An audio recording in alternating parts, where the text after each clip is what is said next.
ভাবছেন কি করছি? খাবার পরীক্ষা করছি। Oh wow! এইভাবে কি খাবার পরীক্ষা করে?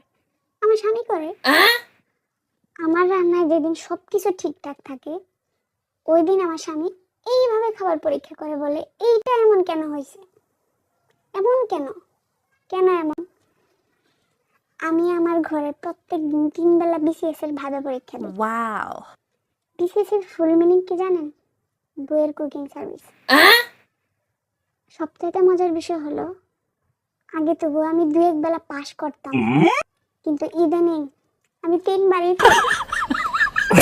মাঝে মাঝে তো মন চায় যে আমি পরীক্ষা দেওয়া ছেড়ে দিই, কিন্তু ওই যে একটা আশা, যদি কোনোদিন ভাইবা পরীক্ষায় পাশ করি, কিন্তু জানি না কোনোদিন পাশ করবো কিনা, কিন্তু আমি যতদিন বেঁচে থাকবো ততদিন এইভাবে আমাকে পরীক্ষা দিয়েই যেতে হবে। আমার জন্য সবাই একটু দোয়া করবেন, আমি যাতে পাশ করি।